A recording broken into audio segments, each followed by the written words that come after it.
It is confusing to see the so-called European superpowers and even the United States of America portraying themselves as moral authorities and preaching about democracy, equal rights, human rights, and minimizing injustice in the world today. The world isn't, though. Investigating these countries' past and even present actions exposes a horrifying reality full of horrors and the worst kinds of unethical deeds against humanity. This paradox poses an important query. With so much evil in their past and now, how can these countries claim to be moral role models? This film will highlight France's role in making Haiti one of the world's poorest countries. Will illuminate the brutal truths of exploitation and the continuous hostilities. Implications that Haiti is facing. You may be in complete amazement of the magnificence of a place like Paris when you visit in modern France. But you will be extremely upset when you see how horrifyingly France has exploited the world to advance its own country. Beneath the glossy exterior of France's enthralling past is a more somber tale of colonial exploitation and the legacy of French imperialism. Damage caused by policies that were intentionally implemented to keep Haiti and many other countries impoverished and dependent on France. These actions left a legacy of economic injustice and exploitation, as France was able to ruthlessly plunder the precious riches of these countries. The former French colony of Haiti, once known as Saint-Domingue, is a sobering reminder of the brutality of the French. The cruel enslavement of Africans who worked in abject poverty was the colony's lifeblood. Plantations adding wealth to France at great human sacrifice, the Haitian people rebelled against their oppressors in 1791, and in 1804, they were able to obtain their independence. During the 18th century, this insurrection was a noteworthy revolt against French rule and slavery throughout the Western Hemisphere. Haiti had a multifaceted social structure made up of several interest groups. One category was represented by great planters who owned both plantations and slaves, while another was made up of petits blancs, who included instructors, shopkeepers, and artisans. In spite of their disagreements, both parties remained devoted to the system of slavery. Individuals of African heritage, free blacks, enslaved people, and Maroons who had fled from slavery made up the last three groups. Slave rebellions were a common occurrence in Haitian history, as enslaved people expressed their disapproval of their restricted status by staging a variety of uprisings and even hatching schemes to overthrow their owners. Revolutionary activities in Haiti that were in line with the Declaration of the Rights of Man were inspired by events in France, particularly the French Revolution. The General Assembly in Paris gave the colonies a degree of local autonomy in response to these movements. But this act created confusion and set up a civil war between the petits blancs, free blacks, and planters. The French Revolution was impacted by the preponderance of black slaves, even while different sides clashed, by the happenings in France, ready to take action. On August 23, 1791, they began the insurrection, led by Toussaint Louverture, a former slave. 100,000 black people and 24,000 white people died as a result of the rebels' ability to increase their area in spite of French reinforcements and growing violence on both sides. In spite of these setbacks, the former slaves continued to oppose French, British, and even Spanish forces until finally retreating in 1798, following casualties at the hands of Louverture's army. In 1801, Louverture appointed himself Governor-General of the entire island of Hispaniola, extending the revolution to the nearby Spanish colony of Santo Domingo, now known as the Dominican Republic. He also outlawed slavery. The French Revolution had been surpassed in longevity by the Haitian Revolution by 1802. The French Revolution was formally declared to be a revolution by its ruler, Napoleon Bonaparte. There was no greater revolution than the French Revolution, and the French upheaval itself was an unparalleled upheaval. France's Emperor Napoleon Bonaparte referred to the French Revolution as a revolution of the finest kind. Dispatched his brother-in-law, General Charles Leclerc, together with 43,000 French soldiers to take Toussaint Louverture, restore French control, and bring back slavery. After being apprehended and sent to France, Louverture passed away in custody in 1803.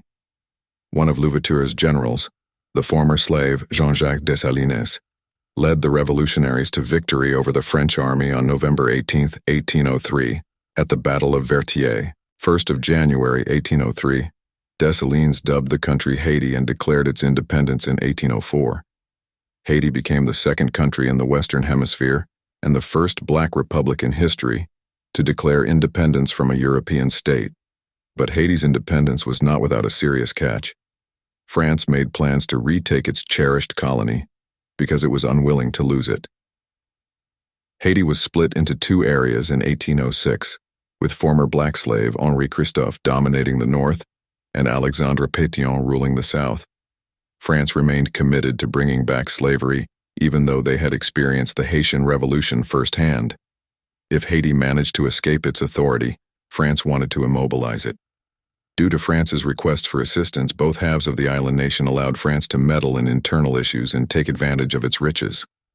Before we move on, if you think this video is interesting, kindly support us by giving it a like, sharing it, and becoming a subscriber. That being stated, let's move forward. 3 commissioners were sent by King Louis XVI to Haiti in 1814 to determine whether the country's rulers were willing to surrender. Pétion was willing to compromise, but Christophe was not. Following Christophe's demise in 1820, Jean-Pierre Boyer brought the nation back together. Boyer battled to get France to acknowledge Haiti's independence. France finally conceded to acknowledge Haitian independence on April 17, 1825, but not before demanding an enormous 150 million franc payment to make up for the money lost from the slave trade. This amount was over 10 times what the United States had originally paid for the Louisiana Territory. Haiti had a problem: pay the huge amount or return to fighting, an assault on France.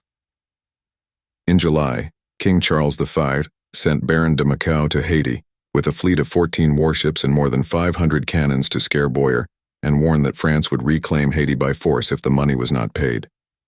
On July 11, 1825, with the danger ever present, Boyer grudgingly agreed to the requirements of payment and signed the paper. Haiti was compelled to borrow 30 million francs from French banks to make the first 2 payments because the amount greatly exceeded its annual budget. This payment, while a disgrace for France, served as a sobering reminder of the peril that the French faced from the despicable exploitation of the labor and blood of black people. The fact that Haiti stopped making payments soon after the agreed-upon amount was scarcely shocking. The new French king responded by sending out 12 vessels on another mission in 1838 to force the Haitian president to comply. The Traité de Haïti, the 1838 revision, was a huge success. The debt was settled for 60 million francs under the terms of the Treaty of Friendship, or d'amitié. But once more, the Haitian government was compelled to take out onerous loans to pay down the outstanding amount. Haiti was put in a position where it became collateral and was subject to French rule as a result of this calculated French strategy. France was able to regain control of Haiti because the French bank was not paid. The French government was unwilling to accept the loan, despite the colonists' claims that the indemnity would only pay for 1/3 of the debt. The total amount of 90 million francs, which represented 112 of the value of their lost properties, including the enslaved individuals they had owned, was really 5 times France's yearly budget. The majority of the effects of France's thievery fell on the Haitian people. President Boyer levied high taxes to cover the cost of the loans. Crucial initiatives that had been started under Christophe's rule, such the creation of a national education system, also had to be put on hold. Researchers have shown that the debt incurred by Haiti after its independence, when combined with the burden on the nation's finances, directly contributed to the underfunding of the country's educational system in the 20th century, restricted access to health care, and impeded the development of public infrastructure. Modern analysis have also shown that Haitians ultimately paid more than twice the amount of the colonists' claims because of the interest on these outstanding debts, which were not paid back in full until 1947. One cannot overestimate the impact of actions on Haiti's prosperity and stability. This payback demand embodied the theft of riches from Haiti and continued the cycle of poverty. Haiti has a startling 59% poverty rate, which is far higher than the 14.6% of the population in metropolitan France who live below the poverty line.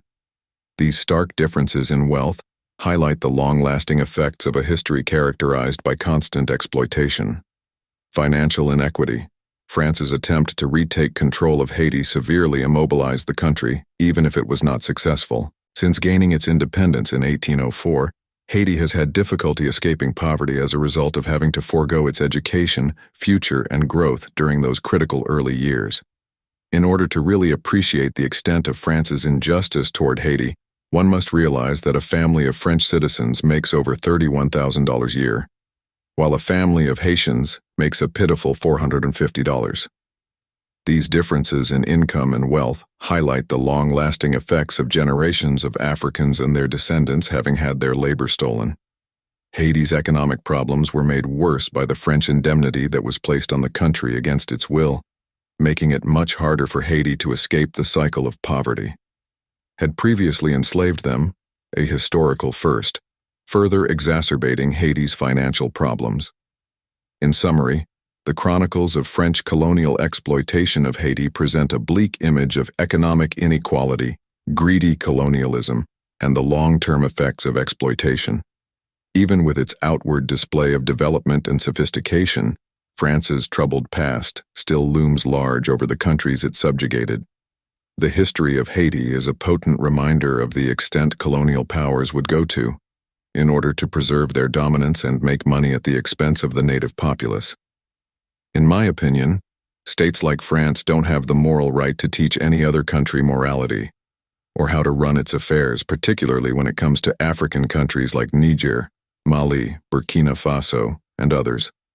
France should just shut up about these nations. Thank you for observing. Kindly enable notifications, subscribe to the channel, like it, and share it. Activate alerts to get informed whenever we post a new video.